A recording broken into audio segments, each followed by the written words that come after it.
पूर्वांचल का एक साधारण सा गांव, जहां सुबह की शुरुआत गायों की रंभाहट, मुर्गों की बांग और मिट्टी की सौंधी खुशबू से होती है। वही एक टूटी सी खाट पर लेटे रामस्वरूप अपने खेतों की चिंता में खोए होते हैं। उनका जीवन सीधा सादा है, लेकिन आत्मसम्मान से भरा। पास ही उनका पुराना ट्रांजिस्टर बजता है। बीते दिनों की कहानी। रामस्वरूप एक किसान है। उनके पास ज्यादा कुछ नहीं, पर एक सपनों से भरा बेटा अर्जुन जरूर है। गांव वाले उन्हें आदर से देखते हैं, क्योंकि वे किसी के सामने झुकते नहीं। गांव की ये सुबह उनके लिए भी कुछ अलग थी। अर्जुन का पत्र आया था और उसमें लिखा था, बाबूजी, इस बार आप मुझे दिल्ली में नहीं, ड्यूटी पर देखेंगे। अर्जुन की नौकरी लगी है। वो अब एक आईएएस अधिकारी है। गांव में ये बात किसी त्योहार से कम नहीं थी। लोग मिठाई लेकर रामस्वरूप के घर आ रहे थे, लेकिन रामस्वरूप की आंखों में गर्व से ज्यादा चिंता थी। बेटा अब अफसर हो गया है, पर क्या वो अब भी मेरा रहेगा? अर्जुन ने पिता को दिल्ली बुलाया, लेकिन रामस्वरूप नहीं गए। बोले, बेटा, तुम जिस दिन गांव में आकर मुझे साइकिल पर पीछे बैठाकर कहोगे, चलो बाबूजी दफ्तर दिखाऊं, उस दिन मैं चलूंगा। फ्लैशबैक में दिखता है, अर्जुन दिल्ली पढ़ने जा रहा है। स्टेशन पर रामस्वरूप ने बेटे को सिर्फ एक थैला दिया था, जिसमें थे कुछ कपड़े, 2 जोड़ी मोजे और एक खत। कभी थक जाओ तो इसे पढ़ लेना। रेल छूटते वक्त रामस्वरूप आंखें नहीं पोंछते, बस चुपचाप स्टेशन की सीढ़ियों से नीचे उतर जाते हैं। दिल्ली अर्जुन के लिए नई थी। शोर, रफ्तार और अकेलापन। उसने किराए पर एक छोटा कमरा लिया और खुद से लड़ना शुरू किया। हर दिन का संघर्ष, हर रात की बेचैनी उसे तोड़ती भी थी और गढ़ती भी थी। एक चाय वाले अंकल और पास की लाइब्रेरी उसकी सबसे बड़ी ताकत बनते हैं। एक दिन में 8 घंटे की पढ़ाई, बाकी घंटे पार्ट टाइम काम, कभी डेटा एंट्री, कभी होम ट्यूशन। एक रात जब भूख के मारे नींद नहीं आ रही थी, अर्जुन ने बाबूजी का खत पढ़ा। बेटा, मेहनत उस पानी की तरह है जो भले देर से उबालता हो, पर जब उबालता है तो सब कुछ बदल देता है। यूपीएससी के पहले अटेम्प्ट में अर्जुन फेल हो गया। कमरा छोड़ना पड़ा और एक समय की रोटी पर आ गया। लेकिन रामस्वरूप ने फोन पर सिर्फ इतना कहा, बेटा, जो लड़ा नहीं वो कभी जीता नहीं। तू लड़ा था, तुझे जीतना ही होगा। दूसरे प्रयास की तैयारी के बीच अर्जुन को बाबूजी की चिट्ठी मिलती है। उसमें लिखा है, अगर कभी हारने लगे तो सोच लेना, तेरे पीछे वो आदमी खड़ा है जिसने खेत गिरवी रखकर तुझे दिल्ली भेजा है, लेकिन फिर भी सर झुका नहीं। तू मेरा बेटा है, हारेगा नहीं। अर्जुन का चयन हो गया। गांव में पटाखे फूटे, मिठाइयां बंटी और रामस्वरूप पहली बार गांव के मंच पर बुलाए गए।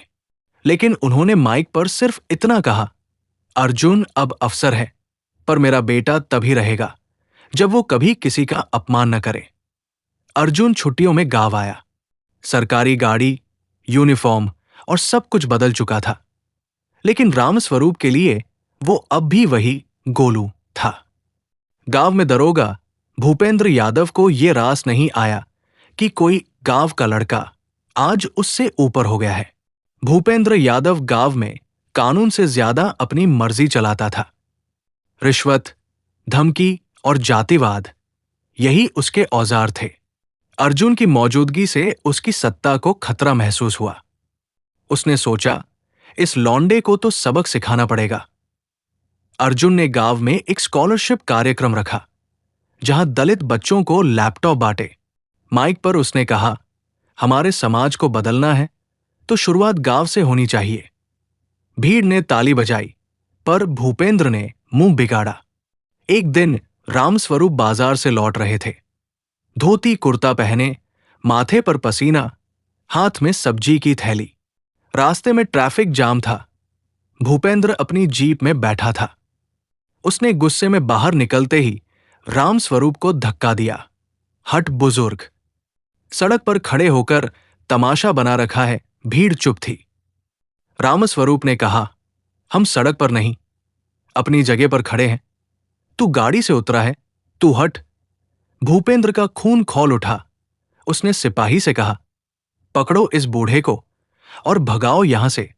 सिपाही ने रामस्वरूप का हाथ पकड़कर झटक दिया। तभी पीछे से आवाज आई, हाथ मत लगाना। सभी की निगाहें पीछे मुड़ी। अर्जुन खड़ा था, आईएएस बैज लगाए, आंखों में गुस्सा। तुम जानते हो ये कौन है? अर्जुन ने पूछा। भूपेंद्र ने अकड़ कर कहा, कोई भी हो, कानून सबके लिए बराबर है। तो फिर तैयार हो जाइए कानून के नीचे आने के लिए, क्योंकि आपने आज संविधान नहीं, मेरे बाप का अपमान किया है। अर्जुन ने वहीं पर भूपेंद्र के खिलाफ शिकायत लिखी और जिला कलेक्टर को फोन किया। आदेश तुरंत आया, दरोगा को सस्पेंड करो और जांच बैठाओ। पूरे गांव में खामोशी छा गई। पहली बार किसी ने दरोगा के सामने आवाज उठाई थी। रामस्वरूप कुछ नहीं बोले, बस अर्जुन के कंधे पर हाथ रखा। तू अब बड़ा हो गया बेटा। भूपेंद्र पर केस दर्ज हुआ। पुराने रिकॉर्ड खंगाले गए। अर्जुन ने निष्पक्ष जांच का आदेश दिया। लोगों को भरोसा जगा, अब न्याय मिलेगा। पत्रकार अनुपमा ने इस खबर को दिल्ली तक पहुंचाया। हेडलाइन चली, एक किसान का बेटा बना अफसर, बाप के अपमान का लिया हिसाब। वीडियो वायरल हुआ। जस्टिस फॉर स्वरूप ट्रेंड करने लगा। युवा जुड़ने लगे। बहसें छिड़ गई। मुद्दा था, क्या वर्दी आज भी वंश और जाति देखती है? गांव वाले रामस्वरूप के पक्ष में आ खड़े हुए। गांव की पंचायत ने पहली बार पुलिस के खिलाफ प्रस्ताव पास किया। दरबार लगा, भाषण हुए और सब बोले, अब गांव बदलेगा। भूपेंद्र ने बयान दिया, मैंने जानबूझकर नहीं किया, गलती से हुआ। लेकिन अर्जुन ने रिकॉर्डिंग जारी की, जिसमें उसकी जातिसूचक भाषा साफ सुनाई देती थी। स्थानीय विधायक ने इस घटना को मुद्दा बनाया। दो गुट बन गए, एक अर्जुन के साथ, दूसरा प्रशासन का अपमान बताकर भूपेंद्र के साथ। मामला विधानसभा तक गया। अर्जुन ने खुद कोर्ट में पेश होकर गवाही दी, मेरे पिता किसी के बाप से कम नहीं। उनका अपमान पूरे देश के उन लोगों का अपमान है जो बिना पोस्टर के देश बनाते हैं। रामस्वरूप कोर्ट में बोले, हम गरीब हैं पर गंदे नहीं। कानून अगर हमारे लिए नहीं है तो फिर किसी के लिए नहीं होना चाहिए। अर्जुन दोहरी जिम्मेदारी में था, एक तरफ अफसर, दूसरी तरफ बेटा, लेकिन उसने न इंसाफ छोड़ा न भावनाएं। अनुपमा ने भूपेंद्र के पुराने मामलों का पर्दाफाश किया। उसके खिलाफ पहले भी कई शिकायतें थी जो दबा दी गई थी। केस मजबूत हो गया। जज ने कहा, जिस वर्दी को आप सत्ता समझते रहे वो सेवा के लिए है, आप दोषी हैं। भूपेंद्र को नौकरी से बर्खास्त किया गया।